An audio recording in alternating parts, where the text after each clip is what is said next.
प्यारे मित्रों, नमस्कार। आज का हमारा विषय है बुजुर्ग दंपत्ति इतना झगड़ते क्यों हैं?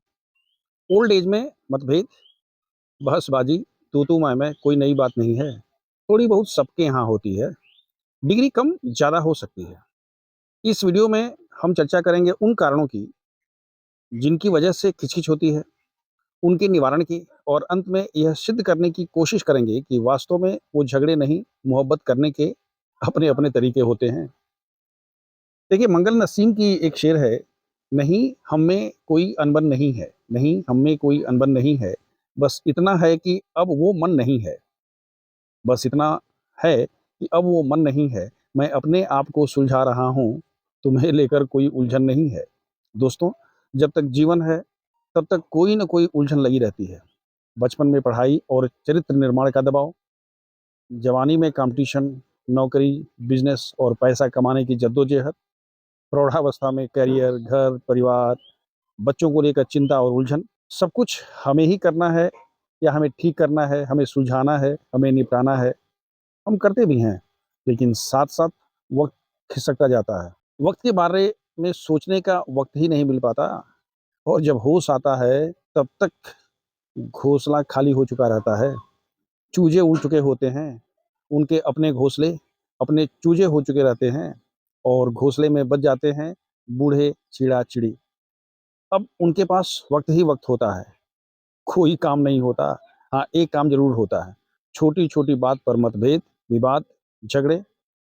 वीडियो शुरू करने से पहले आइए समझ लेते हैं इन शब्दों को, कि ये मतभेद, विवाद और झगड़े होते क्या हैं, ताकि पूरी वीडियो को समझने में हमें सुविधा होगी। देखिए, मतभेद एक प्रारंभिक स्थिति है। किसी एक बात या विचार पर अलग-अलग मत हो सकते हैं, विचार हो सकते हैं, सोच हो सकती है, लेकिन मतभेद को बातचीत के माध्यम से, पॉज़िटिव कम्युनिकेशन से कम किया जा सकता है या दूर किया जा सकता है। कहते हैं ना, my view, your view and correct view, यानी दोनों सही होते हैं, लेकिन वास्तविकता में कुछ और होता है। जैसे एक सिक्के को अगर 2 तरफ से देखा जाए, तो एक को हेड दिखाई देता है, दूसरे को टेल दिखाई देता है, जबकि यथार्थ होता है कि हेड भी सही है, टेल भी सही है और एक ऐसा सिक्का है जिसके 2 पहलू हैं, हेड और टेल। जब मतभेद गहराता है, तो मतिभेद होता है, जो विवाद का शुरुआती लक्षण है। विवाद से हमारा ध्यान अपने आप को सही और सामने वाले को गलत ठहराने पर होता है। इसमें एक जीतता है, दूसरा हारता है। एक खुश होता है, तो हारने वाला दुखी होता है। प्रतिशोधात्मक रवैया अपनाता है, मौके की तलाश में रहता है। पति-पत्नी के विवाद में एक काम होना चाहिए, तेरी जीत, मेरी जीत, तेरी हार, मेरी हार। अगर ये एटीट्यूड हो गया या डेवलप कर लिया गया, तो विवाद अपने आप कम हो जाएगा। यानी विवाद को अपने अहंकार का नहीं, आपसी प्यार की वजह बनाना ही श्रेयस्कर होता है। और जब विवाद बढ़ जाता है, तो झगड़े होते हैं। झगड़ा में भावनाएँ उग्र होती हैं, आवाज़ ऊँची होती है, शब्द तुच्छ होते हैं, अशोभनीय होते हैं, अमर्यादित होते हैं, यानी चीखना, चिल्लाना, गाली-गलौज, मार-पीट तक की नौबत आ जाती है।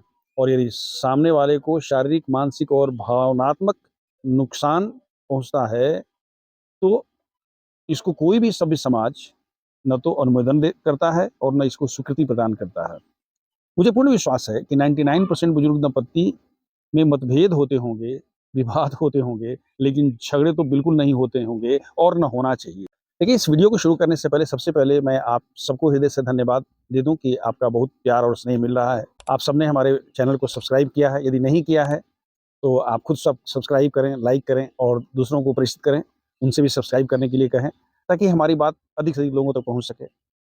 वीडियो के अंत में आप अपने विचार ज़रूर लिखें, ताकि आपके इनसाइट, आपके ज्ञान का भी हमारे हज़ारों दर्शकों को फ़ायदा पहुँच सके।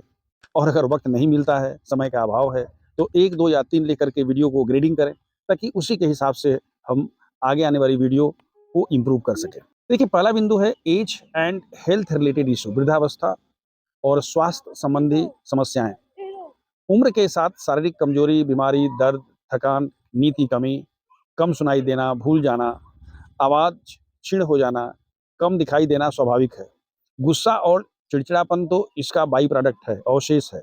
यदि हमें कारण पता है, तो जीवन साथी के प्रति सहानुभूति और दया का भाव रखना चाहिए। हम यह नहीं कह सकते कि हर बार मैं ही क्यों सुनूँ? जी हाँ, आपको ही सुनना चाहिए। आप नहीं सुनेंगे तो कौन सुनेगा? कहते हैं ना, खुदा की खुदाई एक तरफ और अपनी लुगाई एक तरफ। यह बात महिलाओं पर भी लागू होती है। मतलब कारण को हटा नहीं सकते तो उसे कमज़ोर करने की कोशिश करिए। गुस्सा अकारण नहीं होता है। बर्दाश्त करिए, प्रेम और करुणा का भाव रखिए। मैं तो कहूँगा कि आपके जीवन साथी को इस स्थिति में आपकी सबसे अधिक ज़रूरत है। दूसरा होता है एम्पल टाइम, नो टॉपिक। समय बहुत और बात करने के लिए कुछ विषय नहीं। बुजुर्गावस्था में समय ही समय होता है और करने अथवा कहने के लिए कुछ खास नहीं होता है। ज़िंदगी की सब कहानियाँ पुरानी हो गई होती हैं, जवानियाँ रही नहीं। फिर छोटी-छोटी बातों पर मतभेद और विवाद, रिएक्शन, ये आम बात है। सच तो यह है कि आपसी तू-तू, मैं एक मनोरंजन का साधन बन जाता है। कोई काम नहीं तो चलो थोड़ा झगड़ ही लेते हैं। यह हमारी आदत का हिस्सा बन जाता है। मैं एक ऐसे दंपति को जानता हूँ, जिसमें पति कानपुर से, हालाँकि उनकी पुश्तैनी ज़मीन और घर आज भी अयोध्या में है और उनकी पत्नी मिथिला से थी। दोनों साथ-साथ रामायण पढ़ते, साथ-साथ पूजा करते, आरती करते, भजन गाते, तर्क-वितर्क करते। पांडे अंकल हमेशा सीता, उर्मिला और राधा का पक्ष लेते। आंटी हमेशा राम, लक्ष्मण और कृष्ण का। उनके मतभेद में या वाद-विवाद में जीवन के लिए बहुत कुछ होता था।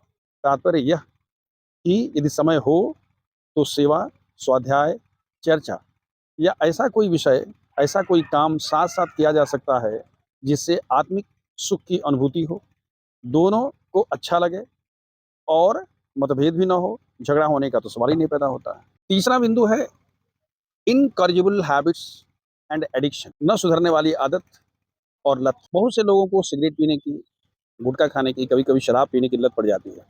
पूरे परिवार का ओवरऑल माहौल तो खराब होता ही है, आर्थिक स्थिति भी गंभीर स्थिति से गुजरने लगती है।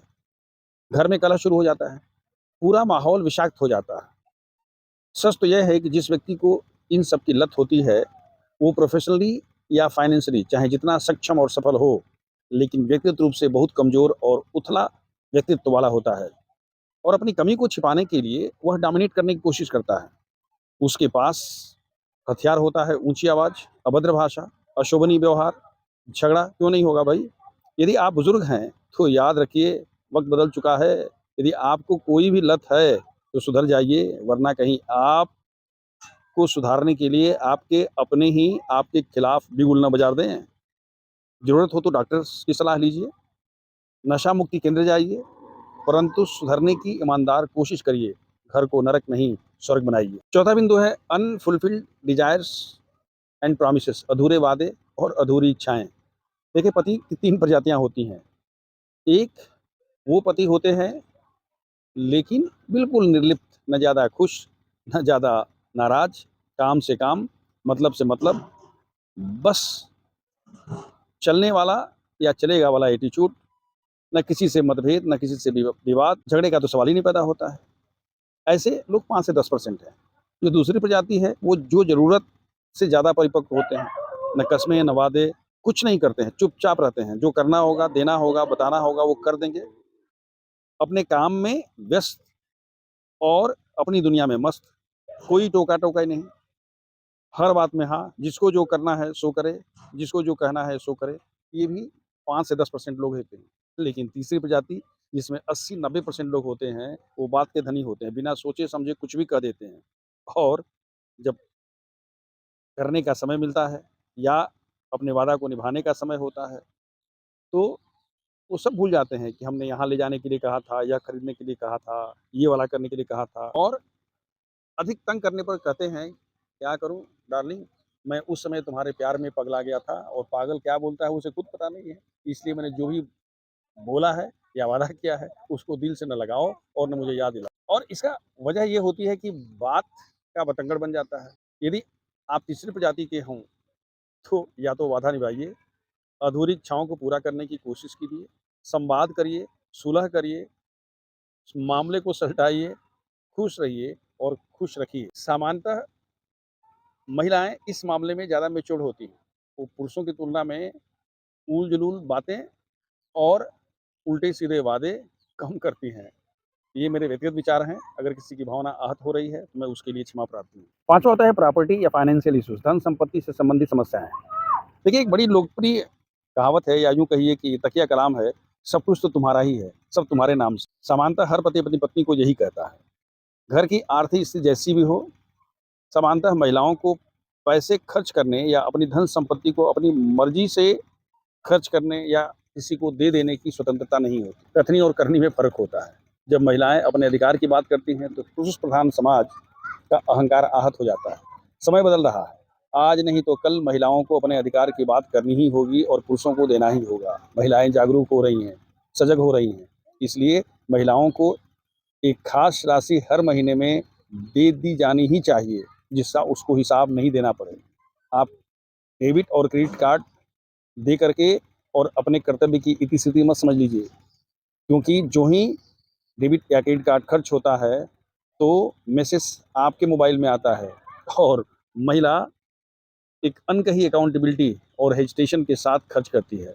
कैश दे देने पर, उसके बारे में कुछ नहीं पूछने पर, कम से कम उससे थोड़ी स्वतंत्रता मिलेगी और ये उसकी कॉल है कि उस पैसे का वो क्या करती है।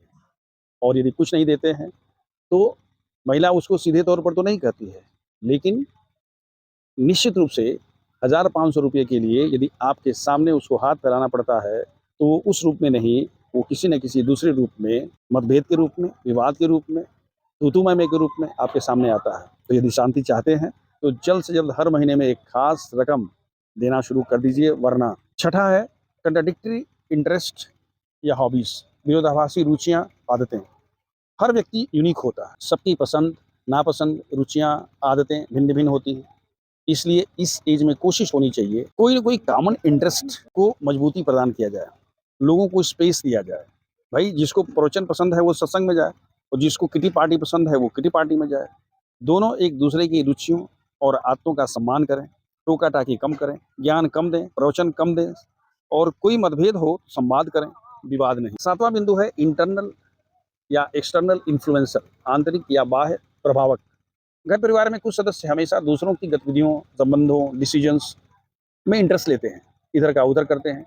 एक से बात करके दूसरे को, दूसरे से बात करके तीसरे को और वो भी मिर्च मसाला के साथ। जबकि मौका मिलता है, सहानुभूति के नाम पर आग लगाने का काम करते हैं। सावधान रहिए, लोगों को साफ-साफ कह दीजिए कि हम दोनों में कोई मिसअंडरस्टैंडिंग नहीं है। सच तो यह है कि अपनी बातों को स्पेशली यदि डिफरेंस है, तो किसी को बताने की ज़रूरत ही नहीं है। इस उम्र में अब इतनी परिपक्वता तो आ ही जानी चाहिए कि कोई अगर ज़रूरत से ज़्यादा सिम्पैथी दिखा रहा है या रिस्पेक्ट कर रहा है, तो उसकी मनसा भाँप लेनी चाहिए और अपनी समस्याओं को, अपने डिफरेंसेस को पब्लिक करने से या लोगों से इन्फ्लुएंस होने से बचना चाहिए। 8वां है नेचुरल टेम्परामेंट, नैसर्गिक स्वभाव। हम सबका एक नैसर्गिक स्वभाव होता है, उसके साथ ही हम इस संसार में आते हैं। कोई बहुत शांत, तो कोई बहुत उग्र, कोई बहुत मधुर, तो कोई बहुत तीखा, कोई बहुत दयालु, तो कोई बहुत क्रूर।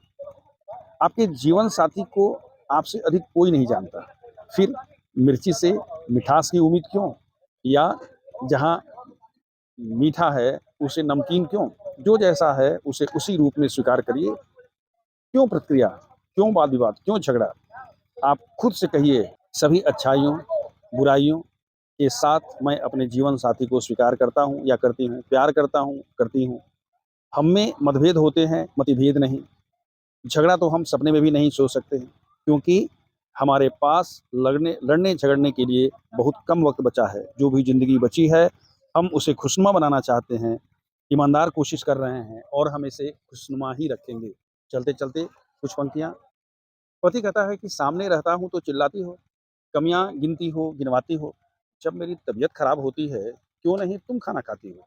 पत्नी कहती है, इतनी सी बात पर मुँह फुलाते हो, गुस्साने पर बाहर चले जाते हो। जब मेरी तबीयत खराब होती है, तुम परेशान क्यों हो जाते हो? यही तो है मोहब्बत। झगड़ा तो ज़माना को दिखाने के लिए। सच तो यह है कि दोनों एक-दूसरे को दिलो-जान से चाहते हैं। चाहना चाहिए। इस उम्र में ना कोई मोह, ना किसी से घृणा, ना लड़ाई, सिर्फ़ और सिर्फ़ प्यार। मोह की अधिकता में बुराई कौन देखेगा? लबालब हो मन घृणा से तो अच्छाई कौन देखेगा? लोग लोगों के घाव देखते हैं नमक लेकर, हम मिल गए तो हमारी लड़ाई कौन देखेगा? इसी शुभकामना के साथ कि बुजुर्गावस्था में पति-पत्नी दोनों सुखी रहे, खुश रहे, शांत रहे। सर्वे भवन्तु सुखिनः, सर्वे शान्तिरामः, सर्वे भद्राणि पश्यन्तु, मा कश्चित् दुःख भाग् भवेत्।